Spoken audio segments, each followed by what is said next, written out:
Good to be with you today. We're gonna make our way through Acts chapter. We didn't finish chapter 4 last week, did we? We didn't get very far at all last week, did we? We did 1, 2, 3 verses. Nice work, guys.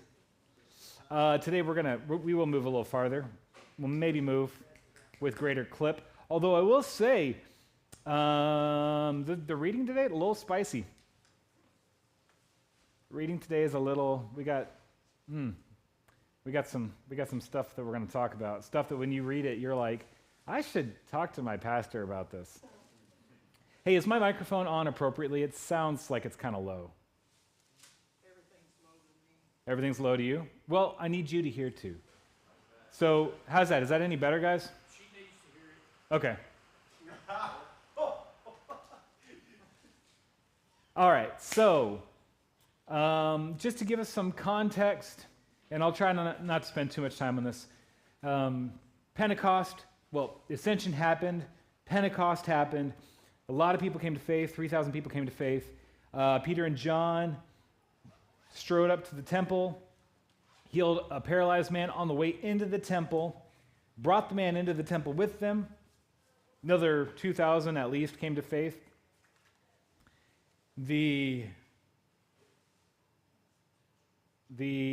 church officials, let's say, did not like this. They did not like that they were preaching Christ crucified and, more specifically, Christ resurrected. Mind you, all that happened less than 2 months ago. Like, the ink has not dried on the newspapers reporting about Jesus' crucifixion, right? And none of the papers would have reported on his resurrection. Why not? You're trying to hide it. Yes.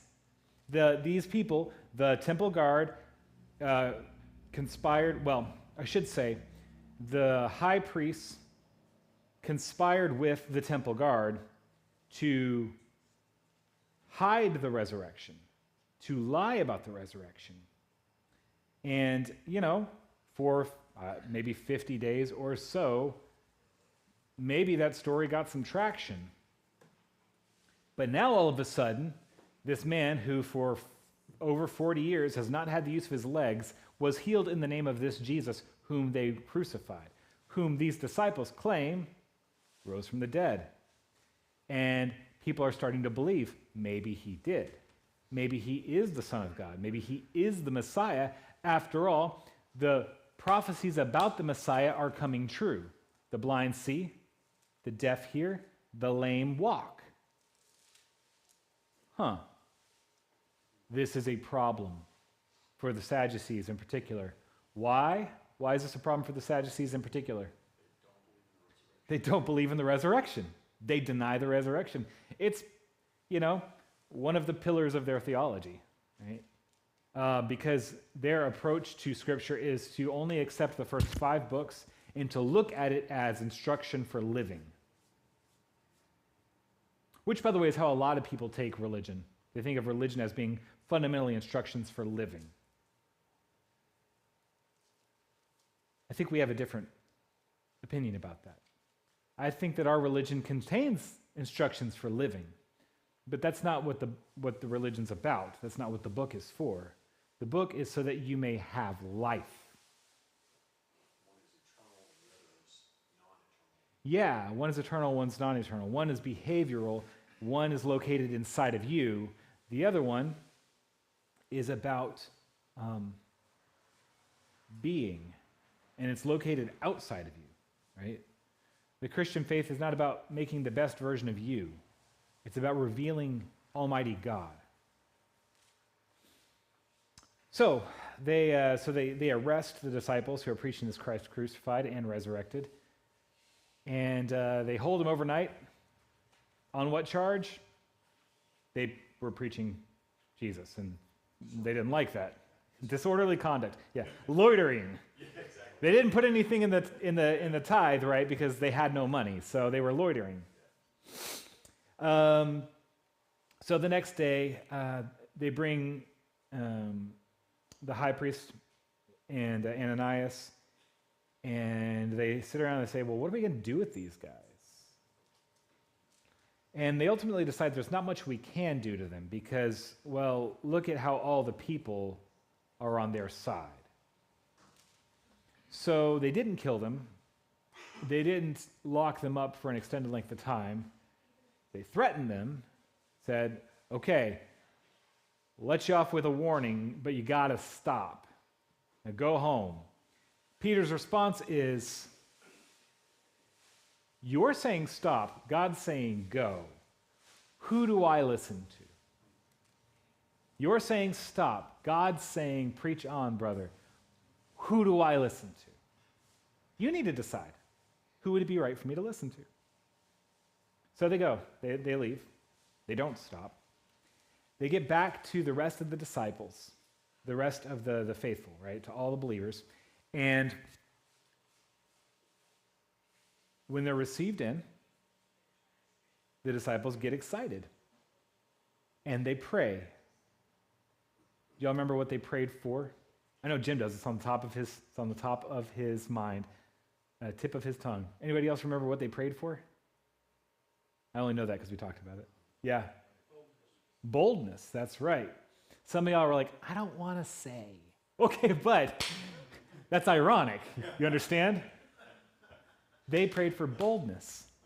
Not for an end to persecution, right? Not for an easy time. They prayed for boldness so that they too could speak the word that the world needed to hear. All right. There's also something in those verses that I didn't even get to touch on because I don't remember where we went, but it took our time. I'm going to reread 29. I'm going to point it out, and then we're going to keep on going. This was their prayer. And now, Lord, look upon their threats and grant your servants to continue to speak your word with all boldness. Here's the part I want to highlight real quick. While you stretch out your hand to heal, and signs and wonders are performed through the name of your holy servant Jesus. They see what's coming down the pipe. They understand this miracle that Peter and John did, that God did through Peter and John, it's just the first of many to come. They got this, right?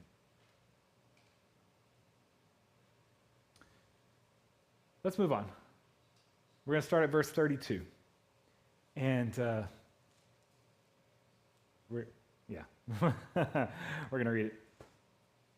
Now the full number of those who believed were of one heart and soul, and no one said that any of the things that belonged to him was his own, but they had everything in common.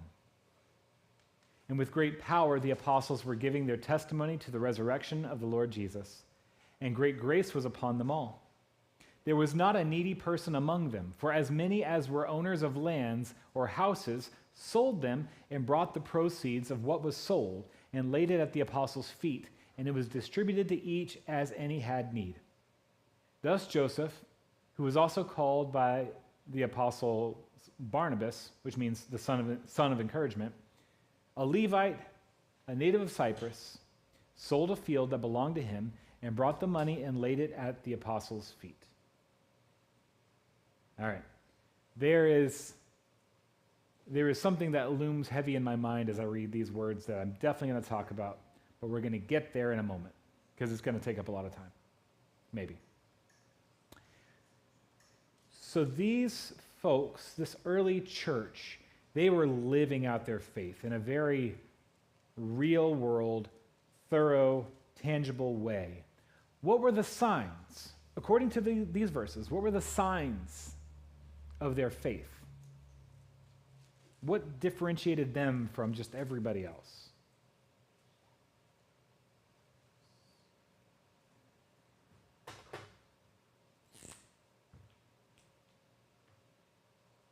How are they described? Just look at the first couple verses.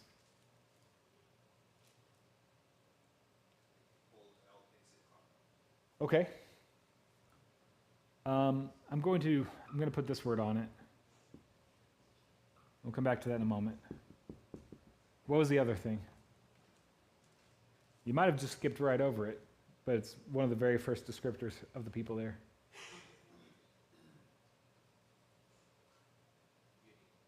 Unity.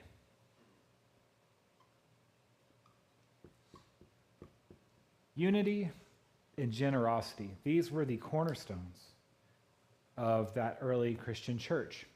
These were what distinguished them.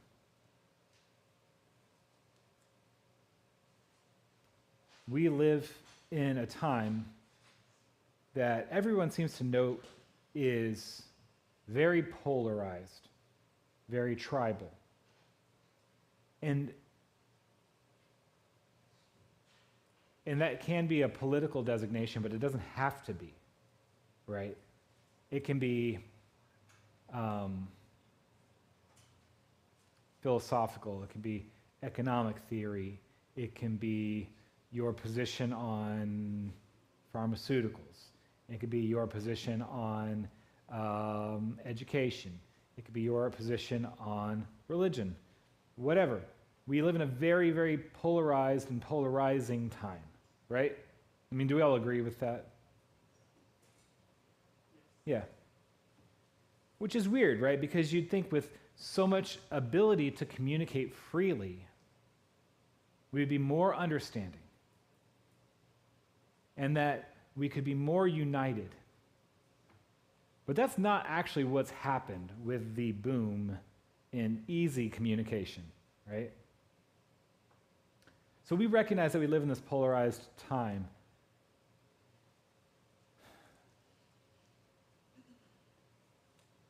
But it's always been this way. Why is it that social media didn't make us more loving and generous to one another? It's not because of the tool. It's not because of the algorithm per se. It's because that's what people are like. You know, we tend to be a little bit more understanding, a little bit more generous and kind to the people who are closest to us by affinity, by proximity. You know, but the farther away somebody gets, the less grace we're inclined to give them, right? That's just the way people are.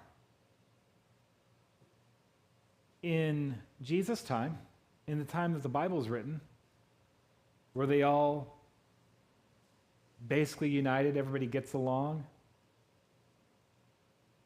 No, definitely not. It's a highly polarized time. The Jews are in,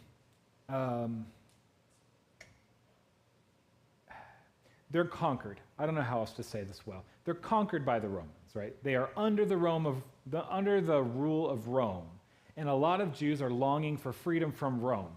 So you could see this like tension, right, between the Jews and the Romans, right? Not that the Romans care that much, because the Jews are a little bit troublesome, but they're not on the same power level. So all the Jews are united against Rome, right? No, not even close, right? And they're fighting against each other. We know that the Pharisees and the Sadducees both don't like Jesus, but guess what? They don't like each other either. And, you know, when you see them cooperating to try to trap Jesus, that tells you what a threat they both consider Jesus to be. Because usually they're trying to gotcha and pull one over on each other, right? Where does this come from? Sinful nature. Okay. I think that's a right answer. Sinful nature. But I think that we could take we could look at it a little bit deeper to say, well, what does that mean? What was notable about the Garden of Eden before sin? How is that world different than the world we're in now?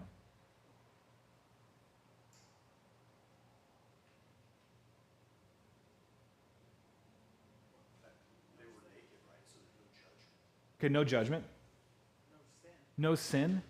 And along with sin, so when sin comes into the world, the whole world is broken, right? It's not just a problem inside of Adam or inside of Eve. The whole world is broken. God says, from now on, you're going to have to work hard just to eat.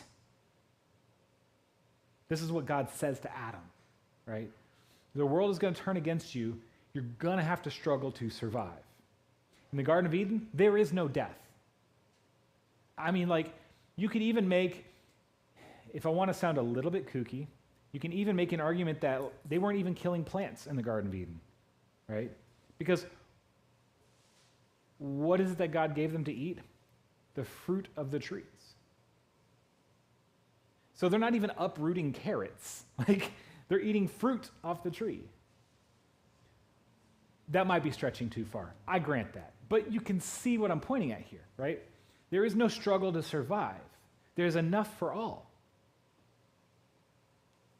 But that's not what our world looks like now. Now there is struggle. Now there is ego. Now there is fear. The threat of death looms over us. All of those things that are a product of sin have forever corrupted not just our inside, but how we interrelate with one another. So people band together in tribes so that they can be more powerful than the other person over there. Right? They band together in affinity groups because they want to know that they're standing on the right side, and other people on the outside are a threat to them. Right? This is the way people are. 100%? No. Like, we've got a mixture of these things in us. I'm not saying that, every person you meet is 100% rotten, but I am saying that this whole division thing, it is human nature, and it happens in every time you get a group of people together, division happens. It's unavoidable, for the most part, right? Maybe you've been part of a team, maybe you've been part of a volunteer organization. I will tell you, stepping aside from church for a minute, I'm not telling stories about church, I'm just going to tell you a story about other stuff. I've been in recreational groups in my life where most everybody's having a good time, and you get a few agitators. If the agitation rises enough, maybe they move on, and everything is peaceful and good from then on, right? No. What winds up happening is somebody who is in the happy group will eventually become unhappy and agitate. And you look at them and you go, well, I thought you were one of the reasonable ones. Maybe you are the one, right, who becomes unhappy and starts to agitate. This is it just happens. It's just so natural. Why have I made such a big deal about this? Because this is so rare in the world. The way that unity is often accomplished is by stamping out opposition. And you can imagine how well that works and for how long. And you can decide for yourself whether or not that sounds like something you want to be a part of. They were all of one heart and mind.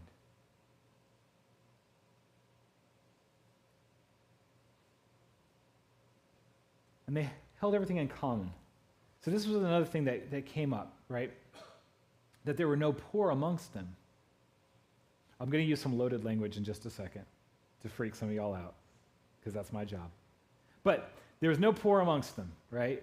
Because people who had a lot gave and provided for the people who didn't. Now, before I turn the page onto what's going to be a can of worms,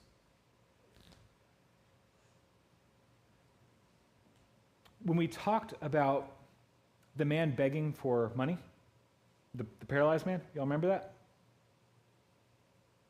Or you could talk about the rich man and Lazarus. Right?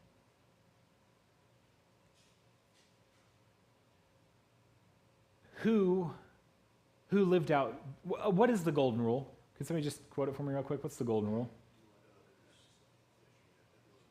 Yeah, do unto others as you'd have them do unto you. Was anybody doing that for this paralyzed man?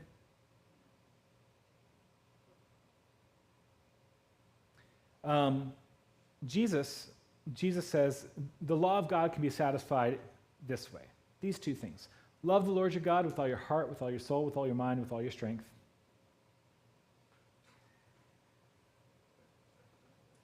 Okay. And what was the second one? Love your neighbor as yourself. When you get hungry, you probably get something to eat if you have the wherewithal. If your neighbor's hungry, do you have the same urgency to feed them? If you're both hungry, would you give him half?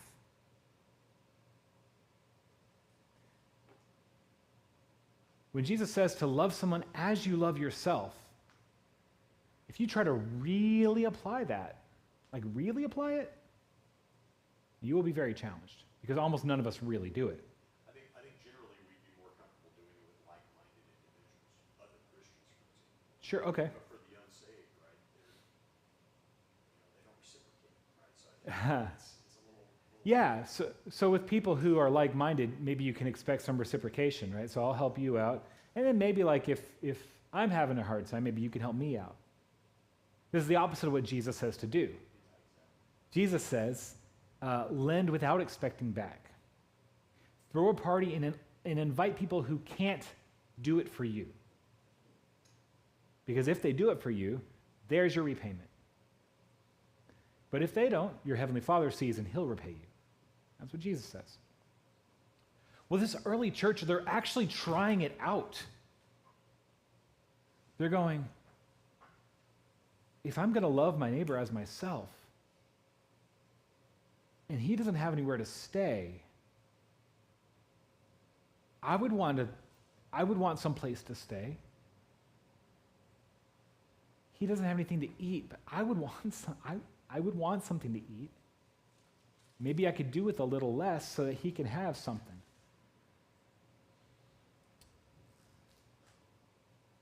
Does this raise the wealth level of everyone? Just I have an observation about that. Like I have patients, or like some of them are rural and some of them are urban. And the rural people are telling me about how their society is, like everyone kind of shares about.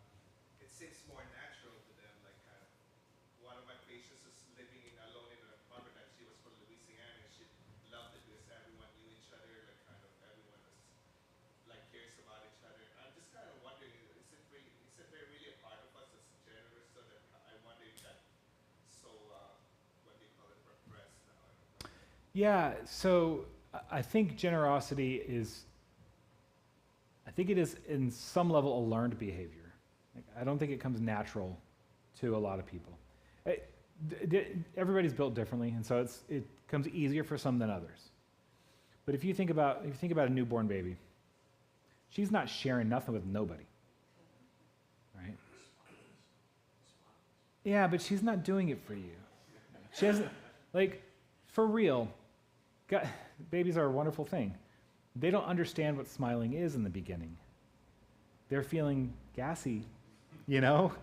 They make weird faces. When they happen upon the faces that we like, they get positive feedback and learn that's a good face. You know what I mean?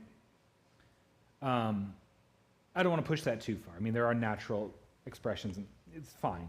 But the point is, I think generosity is often a learned behavior, right? And it actually, I think, comes easier for people who struggle more. If you ever have the opportunity to go to a second world country or a third world country, maybe a business trip, maybe a mission trip, maybe whatever reason you go there. And I can't speak from my own personal experience, but I can speak from stories I've heard from multiple people who have had this experience. You go there, and somebody, even though you're vastly more wealthy than they are, will take you into their home. They will serve some of the best food they have.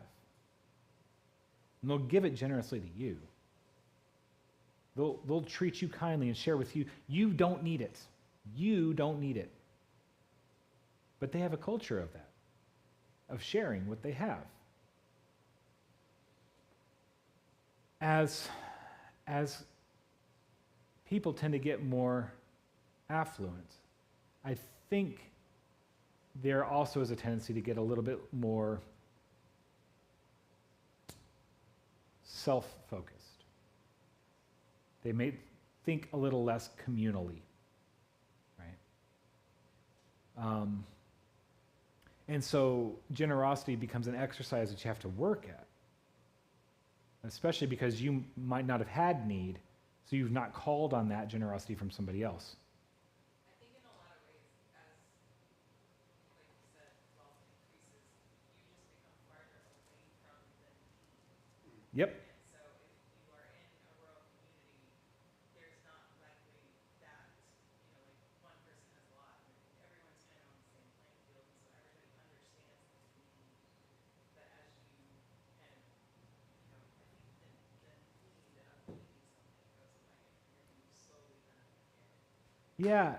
Yeah. So for those who couldn't hear, I have a microphone, so I'm going to repeat back. Alicia was saying that oftentimes the higher you rise in affluence, in wealth, the more insulated you are from genuine need. So it's not even just that you don't feel the need as much necessarily, but also like you're going to know fewer and fewer people who have genuine need. Am I properly representing you? And so it becomes more abstract, it becomes less personal, I will say, when I'm driving in Austin and I see somebody with their cardboard sign, I don't identify them as personally as easily as people in my own community. You know what I mean? We talked about this a little bit yesterday.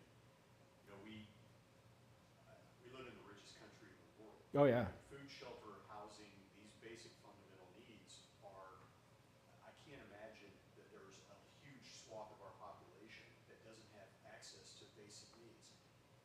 Safety and security, you hear a lot of tension around that right now, but the reality is we live in a very safe and secure environment. Where the need is around self-worth, feeling like they have a purpose, that they're meeting their full potential, self-esteem. Yep. There's a massive, massive gap in that space. And so, when I look at what Jesus was doing in the Bible, a lot of that generosity wasn't just teaching, wasn't just giving them something, but he gave them a purpose. He gave them self-esteem. He gave them their dignity back. Yep. Now, I'm about to do that thing I've been dancing around. So, if you were to describe the behavior of this early church, you could describe it this way.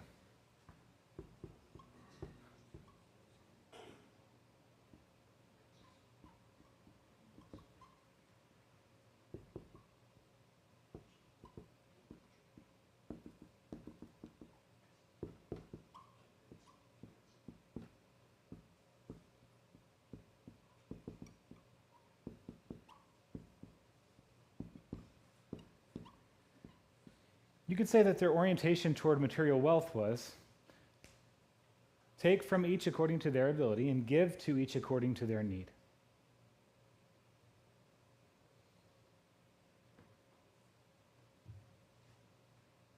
This is Karl Marx, by the way. This is Marxism. People who are socialists, communists, they say this is how everything should function. And then you open up your Bible and you read Acts chapter 4, and you go, that's what they were doing. Is the Bible saying that we should be socialist or communist? I read this. The Christians had no material wealth. That's not what they were giving. Now, there were people selling their homes, and if they didn't, they dropped dead. And so, No. We haven't got there yet. That's a different story, and we will get there because it's the next story. Okay. But no, Barnabas did this. He sold his property and gave it away. It says, there was not a needy person among them, for as many as were owners of lands or houses sold them and brought the proceeds of what was sold, laid it at the apostles' feet.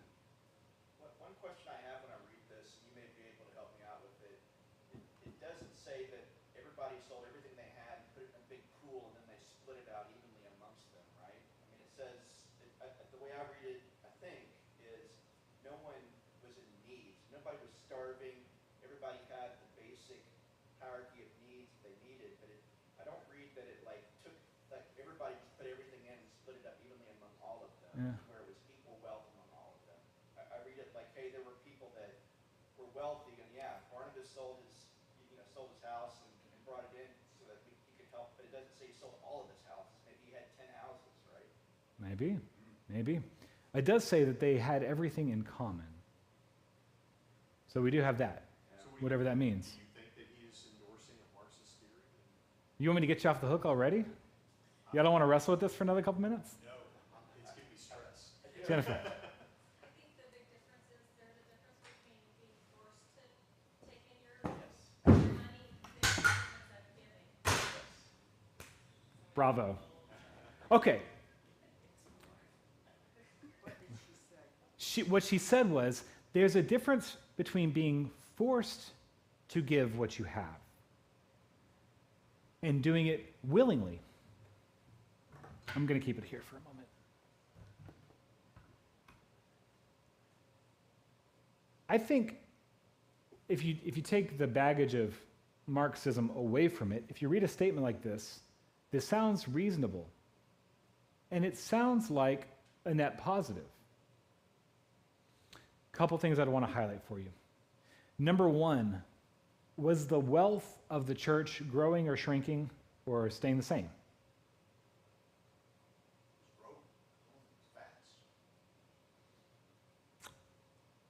I would not necessarily say it's growing, right? You get a transfer of wealth from those who are affluent to those who are poor. The people who have the most are not getting more necessarily. I thought you meant the number of believers. No. I'm talking about the actual monetary wealth of this early church. No, this is a race to the bottom. Well, probably, yeah.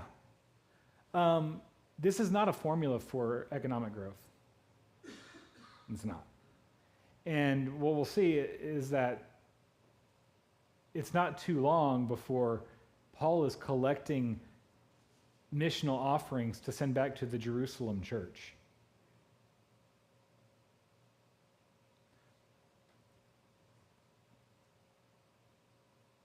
Economic growth was never the point of Christianity. Let's be clear about that.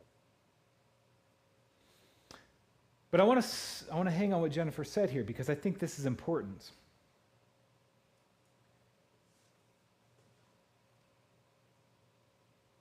Yeah, it's gonna give away the next story, but that's fine. We're just gonna do it anyways. Remember I said our two hallmarks were unity and generosity.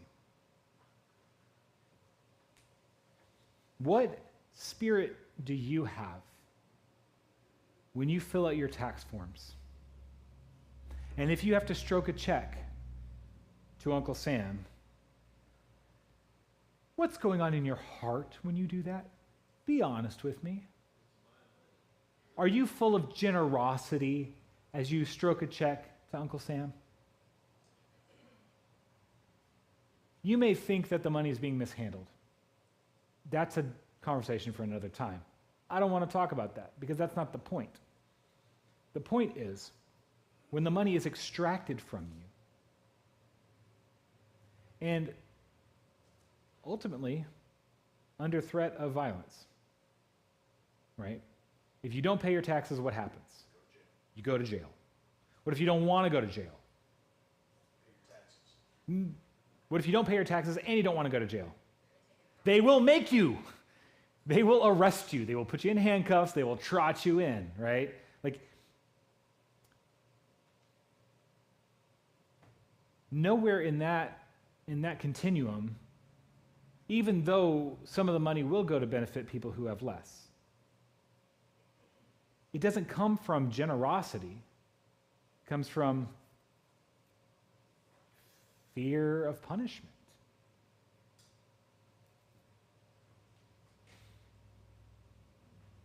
You can't be coerced into generosity. It doesn't work. So, while some may get excited and be like, well, weren't they being sort of, but not really, right? Because as soon as somebody says, you must do this, then it's no longer generosity. If somebody says, you must, then it's no longer love. If I see someone in need and I give to them, that's not taxation, right? It's a gift.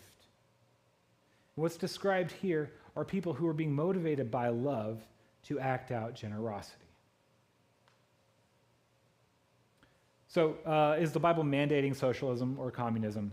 No, it is not. Is it forbidding socialism or communism? No. It's not talking about governance at all. It's not talking about economic theory at all. That's not what's going on here. So, newsflash for you. The Bible doesn't mandate what sort of government you're supposed to have. Although it does have something to say about the character of those who are in power. Right? All right. Good enough. Now, if you are going to engage with this text, but you are at heart, let's say, a thoroughgoing capitalist, you still need to deal with what's going on in this story. And hopefully, what that is a challenge to you personally to say, no, I do not think it's right that the government should compel me to give to the poor. But I do have a Christian obligation to it. I should ask myself, am I loving my neighbor as I love myself? Am I treating others the way that I want to be treated? Chances are, the answer is not yet. Maybe we can take some steps in that direction. Do we live this out in our church congregation, in our church life? Yeah.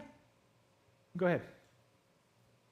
Somewhere, and you may have seen this more recently, I'd seen a chart that showed like giving in the United States to charities, personal giving Yeah. over the last 20 or 50 years or whatever, and it's actually dropped, and you can correlate it to like people going to church and everything else, and it's like people are replacing what the church used to do and what people used to give personally with now the government kind of taking that role on as we become more and more kind of leftist in how we Yeah. all of our welfare programs and everything else that have come on since the 60s and continue to grow since then. I think that's probably right. It's not a pure metric. And part of the reason why is, at least for the time being, people can give to church and that money can be tax deductible. So, or give to a nonprofit, it doesn't have to be a church, right? And so there are mixed motives for those giving. So you can't use that as pure insight into people's hearts, right?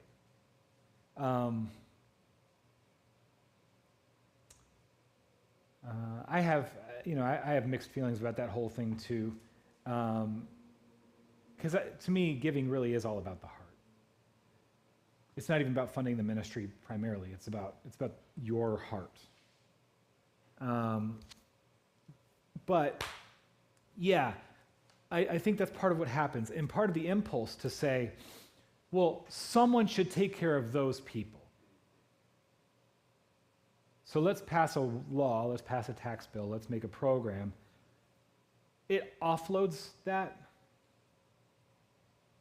And I think for people who are big proponents of those sort of policy changes, it can, although I'm not saying this does in every case, but I think it can say, now I've done my part. And then I will pay my taxes, and that is me doing my part. You can understand where that comes from, right? I would say for those who think more free marketly, there is an even bigger imperative to make sure that you have a generous heart, and then that is exercised through your bank account. If your thought is, well, I don't want the government to handle these programs because I don't think they'll do it well, then you should be doing what you can from your own wealth, right? I mean, it's just the case. We should just be doing what we can to help others from our own wealth. Do we exercise this in our congregational life? Well, we do. We do. When there are those whom we know are in need, we will. We will try to help out. Sometimes people politely decline. Sometimes people are afraid to ask. But it is something that as a congregation we want to do. It is one of the ways that we show love amongst ourselves. Yeah. I found that generosity is kind of an interesting deal, but I know that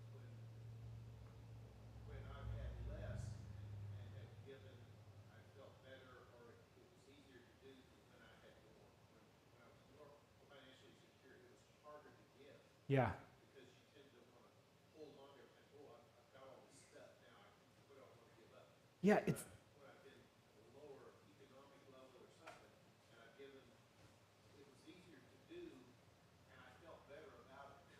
yeah, Weird. there is a weird correlation there, and it's not a perfect correlation because it's not like if you were to diagram it, it wouldn't be a smooth diagram, right? It wouldn't be like this. It would be like, like this, with different spikes in different places. I mean, when you genuinely are on the verge of starvation, it might actually be difficult to let go, when you're genuinely at the point of not making your rent, generosity might be, there are these little sort of sweet spots that can buck this. But as a tendency, the more we have, the more we feel like we need to keep. The more we have, the more what we have weighs us down. It used to be, it felt to me when I was younger that there was more of an abundance mindset, right? It feels like we're in a mode now where there's a scarcity mindset. What do you attribute that to? A scarcity mindset versus an abundance mindset? Well, I think there's a few things. But I would say probably the biggest thing is that most of the population in our country has never experienced a time of real desperation financially. Most of the people who lived through the Great Depression have moved on, We've had recessions. We've had times where the stock market tanked or the financial, the real estate bubble burst or whatever. And that was hard, but it wasn't the same kind of hard, So I think what we think the bottom is has been moving up. And this is something like what you talked about, America being rich, right? So if you think about somebody who's very, very poor in America, take them with that same level of wealth and resources, move them to a third world country. Where do they fit? They're near the top, right? So I think that idea that we're in a time of scarcity, or I forgot what you said, not abundance, but the other one. Scarcity. Yeah, well, scarcity, yeah. So I think part of that reason is because a lot of us haven't felt real scarcity, myself included. There's not been a day gone by that I couldn't eat if I wanted to. Right? That makes me very privileged. But for that reason, then, how many folks today feel a hardship when they have bad cellular connection? Or when there's no Wi-Fi accessible, right? Just what we think hardship is has drifted up. And so I think that's part of the reason. Like we devalue the bare necessities. I've got the song going through my head right now, I'm sorry. But we sort of devalue those things so that even though we have those met, we still feel like we don't have. My biggest concern, I guess the thing I struggle with the most in this is whenever I have been in a situation where I've been trying to be generous to those in need, all I've done is surrounded myself with people competing to be the most needy. And this is the debacle that I live in, is it's a trust issue. Who defines the need? The needy or the person being generous? And in my view, what's happened is the needy are now competing to be more needy rather than this benevolent, generous attitude. It's an entitlement program. Yeah, so the way that that's addressed in Jesus' teaching, albeit this is a little bit sideways, but off the top of my head, there's the parable of the workers in the vineyard, where some start work at sunup, some start work an hour before sunset. And in the end, the master pays them all the same.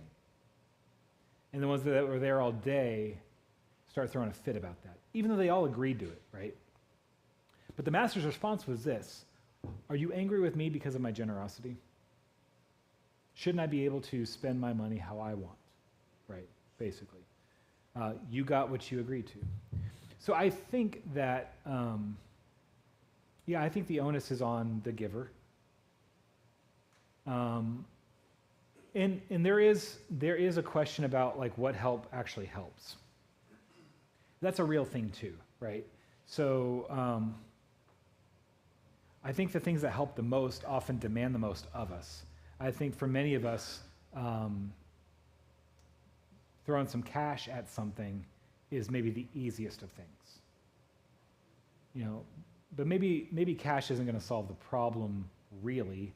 Maybe the person needs career coaching, right? Or maybe the person needs a proper suit for a job interview. Or maybe the person needs, I don't know, mental health help. I don't know, right? But so, most experts who have investigated the problem of homelessness would agree that you can't just throw money at that problem to solve it. You can't even throw homes at that problem to solve it, right? Because the problems are deeper.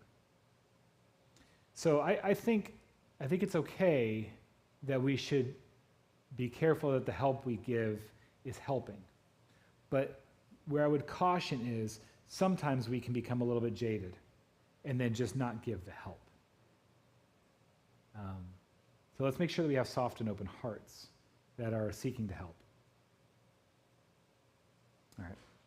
I'm at time for today, which means even though we got to talk about Marxism, and that's suitably spicy, we didn't even get to the really spicy stuff you were alluding to. So next week, we'll talk about Ananias and Sapphira.